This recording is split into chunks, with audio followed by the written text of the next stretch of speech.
levou o Copom, nessa quarta-feira, a elevar novamente a taxa Selic em 1%, levando a taxa que estava em 12,25 para o patamar de 13,25. E se há um ano, lá no começo de 24, era praticamente impossível imaginar uma Selic alta assim em 25, basta lembrar das previsões, colocando a Selic no final do ano passado na casa de 9%, agora o que a gente tem de previsão do mercado para o final de 25 é uma Selic batendo em 15%. O que, se vier de fato acontecer, vamos lembrar sempre que previsões não são profecias, isso são apenas expectativas de mercado, levaria a Selic a atingir seu maior patamar desde 2016, na época do governo Temer, quando ela bateu 14,75. E é interessante nesse vídeo lembrar como que a gente chegou até aqui. Quando nós voltamos para a época pós-pandemia, quando a Selic subiu bastante, foi parar em 13,75, para controlar uma inflação que tinha batido 2 dígitos, acima de 10%, ela ficou nesse patamar muito alto entre agosto de 2022 e agosto de 2023. Até que no dia 2 de agosto de 2023, meu aniversário, nós começamos a ter os cortes da Selic. Foram 6 cortes de meio ponto percentual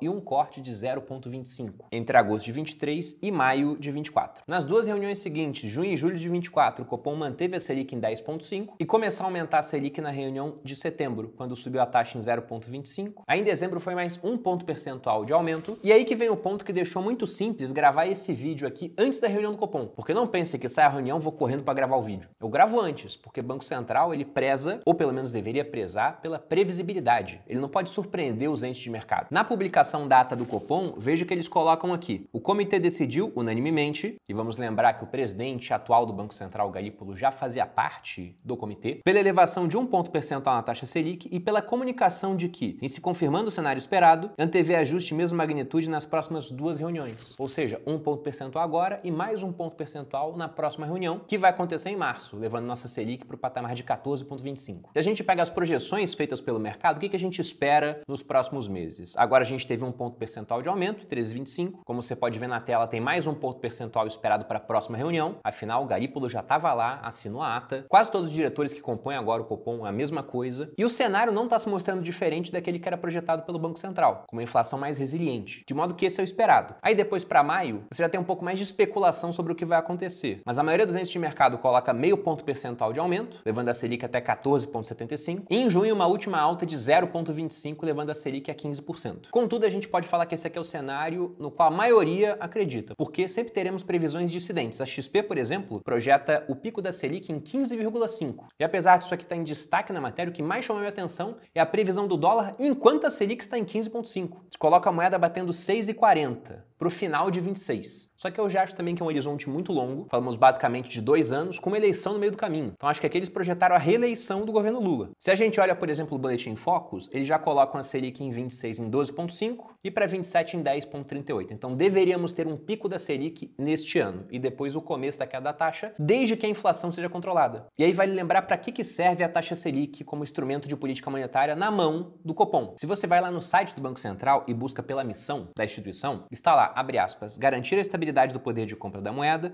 zelar por um sistema financeiro sólido, eficiente e competitivo e fomentar o bem-estar econômico da sociedade. Então, para garantir essa estabilidade da moeda, você não pode ter uma inflação muito alta. O Banco Central quer inflação, mas uma inflação baixa, contida. Se a gente pega a meta, que não é estabelecida pelo Banco Central, ele só persegue essa meta, quem estabelece isso é o Conselho Monetário Nacional, ela está em 3%. E esse é um outro ponto muito discutível, né? Se o Brasil tem condições de perseguir essa meta. E há bandas de tolerância para essa meta, de 1,5 pontos percentuais para baixo, que raramente a gente usa, e para cima, o que a gente costuma usar com muita frequência, sendo que em vários anos a gente costuma ultrapassar o teto da meta. Foi inclusive o que aconteceu no último ano. O teto era em 4,5 e o IPCA de 2024 fechou em 4,83. Inclusive os movimentos que a gente vai ver na Selic desse ano são muito mais pensando na inflação nos horizontes mais longos do que apenas em 2025, já que há um tempo de retardo para que a Selic comece realmente a agir na economia. Mas como que ela vai agir? Quando você aumenta a taxa Selic, você aumenta o custo do crédito. Tanto para o próprio governo, fica mais caro ele pegar emprestado, afinal, quando a gente vende um tesouro Selic, se a Selic está em 2%, como na época da pandemia, o custo com juros é baixo, se está em 15%, o custo é muito alto. E os bancos todos, as financeiras, pegam essa taxa como referência na hora de emprestar para os outros setores da sociedade. De modo que uma Selic alta encarece o crédito, com menos crédito na rua, há menos consumo, e isso acaba desacelerando acelerando o resultado da economia e também a inflação. Então, para o pessoal que fica muito de olho no número do PIB, por exemplo, uma taxa Selic muito alta está encomendando um PIB no futuro mais baixo. E aí, depois que através desse instrumento de política monetária, da taxa Selic, ficando alta e desacelerando a inflação, com ela voltando mais próxima do centro da meta, o que acontece é que o Copom começa a diminuir a taxa Selic. Aí, com isso, o crédito fica mais barato, mais gente toma emprestado, há mais consumo, as empresas vendem mais, tem mais lucro, contratam mais gente, as pessoas contratadas agora têm renda, vão passar a consumir, o consumo delas vira renda de outra pessoa, a economia cresce mais, mas os preços começam a aumentar, o que pode levar novamente a inflação a escapar da meta. E aí nós ficamos nesse ciclo. Inflação aumenta, Selic contém inflação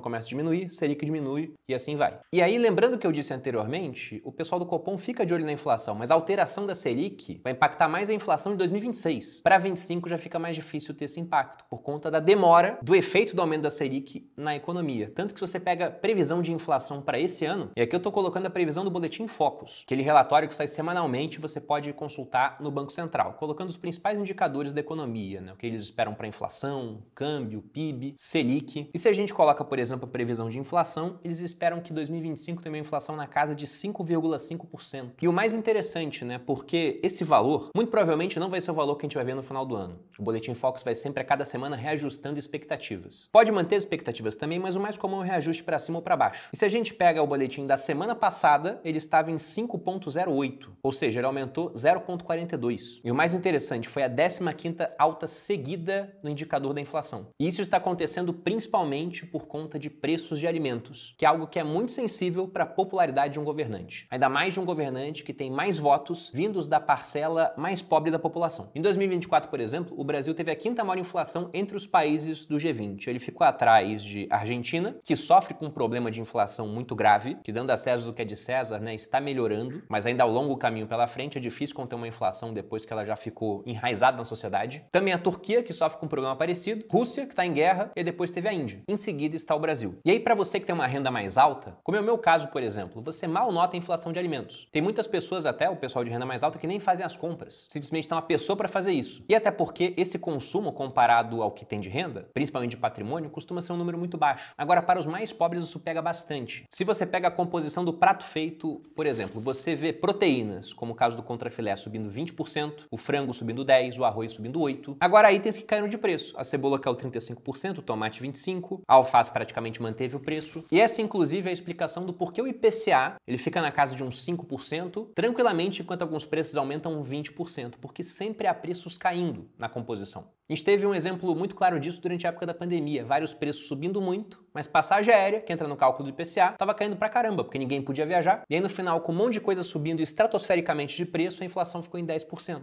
Porque havia um item caindo muito, puxando para baixo. A mesma coisa acontece com certos itens aqui. Mas o ponto é, embora ao se fazer uma média, você possa falar, nem subiu tanto assim, o item que as pessoas mais querem consumir é a proteína. O quanto vai de cebola no prato de uma pessoa, ou de tomate? Geralmente é menos. E aí o governo também pode começar a utilizar manobras, né, para dar uma maquiada no IPCA.